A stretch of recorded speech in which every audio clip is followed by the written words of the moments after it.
Halo semuanya, selamat datang di channel yang tidak layak untuk dihina ini.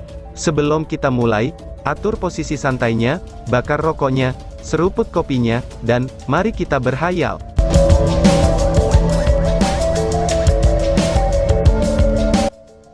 Kita lanjut ke alur ceritanya. Itu adalah kepentingan Kaisar Iblis miliki di Hao Yue, yang saat ini dipedulikan Long Hao Shen. Dia hampir percaya, bahwa Hao Yue adalah orang yang dicari Kaisar Iblis ketika dia datang ke kota pengusir iblis. Dengan membuat hubungan karena faktanya, bahwa Kaisar Iblis sedang mencari untuk mendapatkan keilahiannya kali ini, Long Hao Shen tidak bisa membantu, tetapi dia justru malah berpikir. Mungkinkah Hao Yue juga memiliki keilahian? Namun, dia dengan cepat mendorong pemikiran ini, karena ini akan benar-benar melampaui kepercayaannya. Dengan kilatan cahaya ungu, perasaan realitas telah memukulnya, dan Long Hao Shen segera menggunakan mantel suci yang menyelimutinya. Ini bukan pertama kalinya dia datang ke dunia ini, dan dia ingat tentang suasana berdarah di sini. Jika kuil ilusi dapat disebut sebagai pintu masuk ke surga ilusi, tempat ini yang dipenuhi dengan warna hitam dan merah, ini bisa disebut sebagai neraka. Tepat setelah muncul, Long Hao Shen merasakan niat membunuh yang padat, yang bergerak tanpa henti tepat di depannya. Itu adalah Hao Yue. Pada saat itu, seluruh tubuh Hao Yue diselimuti cahaya ungu pekat. 3 kepalanya terangkat, tetapi semua matanya tertutup saat ia terus mengucapkan mantra. Orang bisa merasakannya, bahwa energi alami berlumpur di sekitarnya bergegas ke sisi Hao Yue, lalu berubah menjadi titik-titik kecemerlangan ungu yang berkilauan, dan kemudian memasuki tubuh Hao Yue setelah melewati cahaya ungu yang mengelilingi tubuhnya.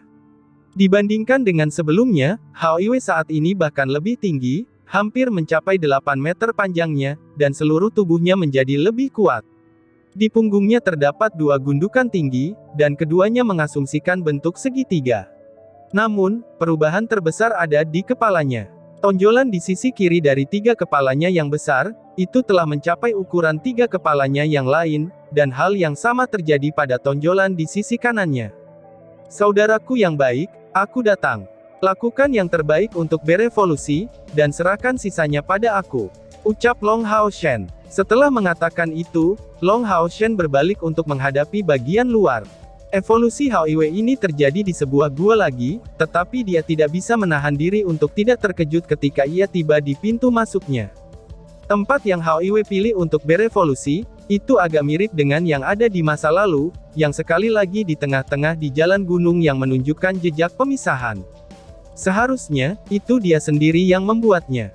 Langit gelap gulita, dan bahkan satu bintang pun tidak bisa terlihat. Di udara ada beberapa awan yang kaya dengan unsur kegelapan dan api, sementara jejak unsur-unsur lain sangat heterogen dan tersebar, dan tidak dekat dengan jenis sebelumnya dalam jumlah. Sejauh mata memandang, tanah ditutupi oleh retakan yang tak terhitung jumlahnya. Beberapa aliran magma bahkan bisa dilihat. Pada akhirnya, dunianya memang seperti itu. Kesunyian yang mematikan, dan Long Hao Shen tidak merasakan kehadiran yang hidup. Menyebarkan energi mentalnya, ia mendapat kabar baik bahwa setidaknya untuk saat ini, karena tidak ada musuh yang mendekat. Setelah kebangkitannya, Long Hao Shen dapat menyebarkan energi mentalnya dalam jangkauan yang luas, bahkan di tempat yang penuh keheningan yang mematikan seperti ini. Setelah beberapa saat merasakan santai, Long Hao Shen berusaha untuk melihat apakah dia bisa bertemu dengan teman-temannya di Tower of Eternity. Perubahan fantastis segera terjadi, ketika dia menuangkan energi spiritualnya ke dalam melodi abadi. Merasakan bahwa dia bisa langsung membawa dirinya sendiri ke Tower of Eternity, dia tidak terpengaruh oleh ikatan waktu di sini lagi. Tetapi yang lebih pentingnya lagi, dia menyadari bahwa dia benar-benar dapat merasakan lokasi rekan-rekannya di Tower of Eternity, dan langsung membawa mereka ke sini. Kejutan perubahan ini, itu menyebabkan wajahnya berseri-seri. Perubahan seperti itu niscaya akan sedikit meningkatkan peluang mereka untuk bertahan hidup. Lebih jauh lagi, setelah munculnya perubahan dalam Eternal Melody ini, dia tidak perlu khawatir tentang faktanya, untuk memanggil CR ke sisinya lagi. Ini karena, setelah Hao Yue menyelesaikan evolusinya, dia bisa mengikuti Hao Yue.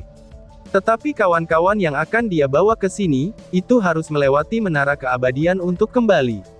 Koneksi Longhao Shen dengan Tower of Eternity tidak memerlukan waktu cooldown lagi, dan berdasarkan perhitungannya, hanya perlu setengah jam menunggu setelah membawa seseorang ke sini, dan kali ini dapat diakumulasikan. Tepat pada saat itu, Longhao Shen merasakan sesuatu.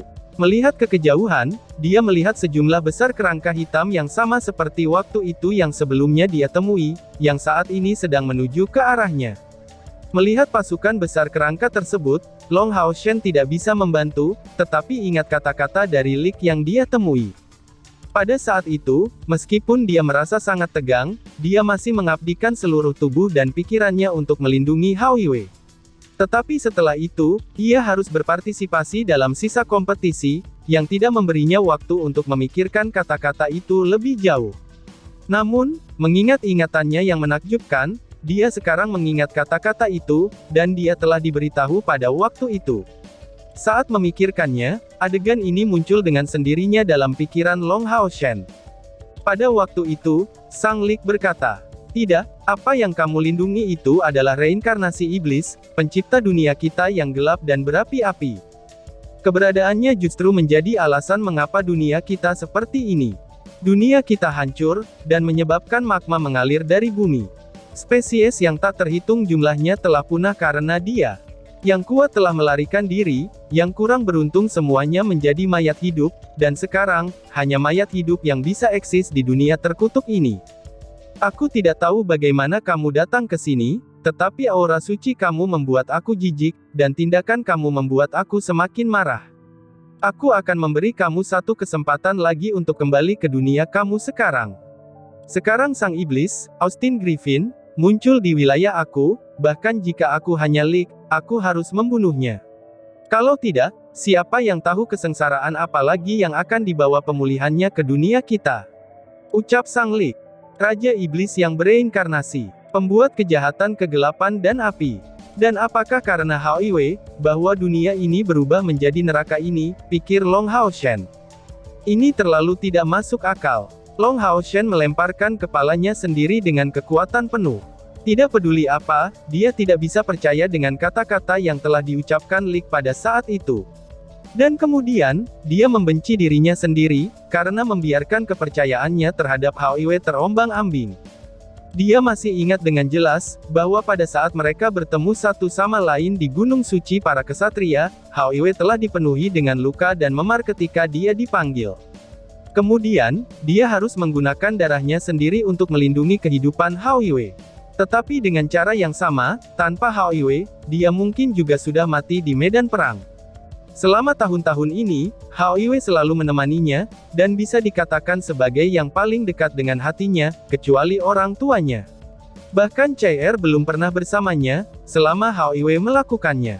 Longhao Shen tidak pernah menganggap Hao Yue sebagai tunggangannya, tetapi sebagai adik lelakinya. Dia adalah adik lelakinya yang paling berharga. Atas dasar kepercayaannya terhadap adik laki-lakinya, Longhao Shen dengan cepat melepaskan keraguan dan dipenuhi dengan resolusi. Apakah dia benar-benar lebih suka mempercayai musuh atas saudaranya sendiri? Itu tidaklah mungkin, pikir Ling Hao Shen. Setelah memikirkan ini, dia langsung merasa damai, dan hanya niat bertarung yang tersisa di matanya. Tepat pada saat itu, sosok buram mulai melayang dari kejauhan. Sosok itu maju menuju pasukan kerangka, dan mendorong ke depan. Bentuk-bentuk hitam itu, yang matanya berkilauan dengan nyala api hijau, bukankah itu Lik, pikir Longhao Shen. Longhao Shen menghitung ada sekitar 12 Lik, dan ketika mereka mendekat, dia menemukan bahwa kerangka di bawahnya berbeda dari yang terakhir kali dia lihat. Selama kunjungan terakhirnya di sini, kerangka yang ia temui hanya memiliki ukuran manusia biasa, tetapi serangan dan pertahanan mereka juga sangat berkurang. Tapi kali ini, kerangka itu tingginya hampir 2 meter, dan meskipun mereka seperti sebelumnya yang memiliki warna hitam, mereka terlihat jauh lebih kuat. Membawa di tangan mereka beberapa senjata seperti pedang, yang terbuat dari tulang. Tanpa ragu, kerangka yang diperkuat ini dikendalikan oleh selusin Lik yang mengambang di langit. Selama Lik ini terbunuh, kerangka di bawahnya pasti akan berhenti menjadi ancaman. Namun, Longhao Shen tidak bergerak dengan tergesa-gesa. Mundur ke pintu masuk gua, dia mengeluarkan kilatan keemasan, dan segera, peri Yating keluar dan mengambang di udara. Merasakan lingkungan di sekitarnya, peri Yating segera mengerutkan bibirnya.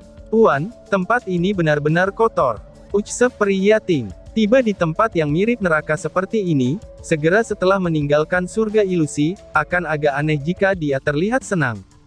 Long Hao Shen berkata dengan nada serius. "Ini adalah dunia tempat Hao Wei berasal. Dia berada dalam langkah penting evolusinya, jadi kita harus melindunginya.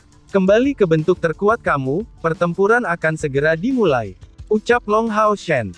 "Siap Tuan," balas peri Yating. Kecemerlangan emas yang dalam menyebar dari tubuh peri Yating, dan dengan kilau keemasan, dia kembali ke bentuknya sebagai seorang gadis, dengan kecemerlangan emasnya yang lembut bercampur dengan Long Hao Shen, mereka saling melengkapi dengan baik.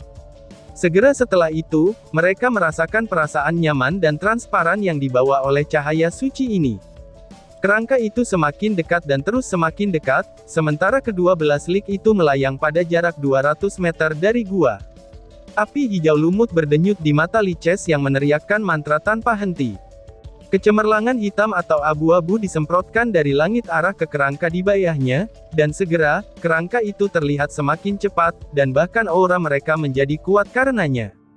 Di tangan kirinya adalah perisai suci yang mulia, dan di tangan kanannya adalah pedang disiplin cerah. Ketika Long Hao Shen maju sedikit, dia menciptakan jarak antara pintu masuk gua dan dirinya sendiri. Ketika dia melirik 12 lik itu, dia membuat persiapan untuk pertempuran. Akhirnya, kerangka pertama mengulurkan tangannya, kemudian berlari dengan kecepatan tinggi, dan mengarahkan pedang tulangnya ke kepala Long Hao Shen. Setelah bertarung berkali-kali melawan kerangka selama ujian di Tower of Eternity, Long Hao Shen tidak merasakan tekanan dari kerangka hitam itu. Setelah mengangkat pedang Bright Discipline di tangan kanannya dengan gerakan menghalangi, dia menabrak pedang tulang dengan mudah hingga menjadi serpihan dengan tebasan cepat ke arah bawah. Sebuah busur emas misterius kemudian digambar di dada kerangka tersebut, setelah itu tubuhnya hancur berkeping-keping. Kali ini, bahkan lebih banyak kerangka yang mendekat, yang terus menuju ke arah Long Hao Shen.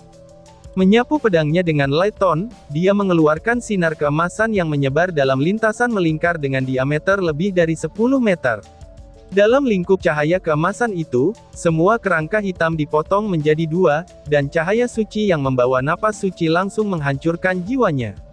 Setelah menyelesaikan kebangkitannya sebagai dewa yang dipilih, energi spiritual internal Long Hao Shen yang awalnya dari elemen cahaya suci murni, itu tidak hanya mendapatkan efek suci yang lebih besar, tetapi juga menjadi lebih padat. Itu sama halnya untuk Lin Xin, yang telah memperoleh tungku spiritual Heart of Flames. Sifat cahayanya telah memperoleh perubahan kualitatif, dan menahan semua atribut Darkness Undead ini. Dan tiba-tiba saja bersambung. Sekian dan terima kasih banyak.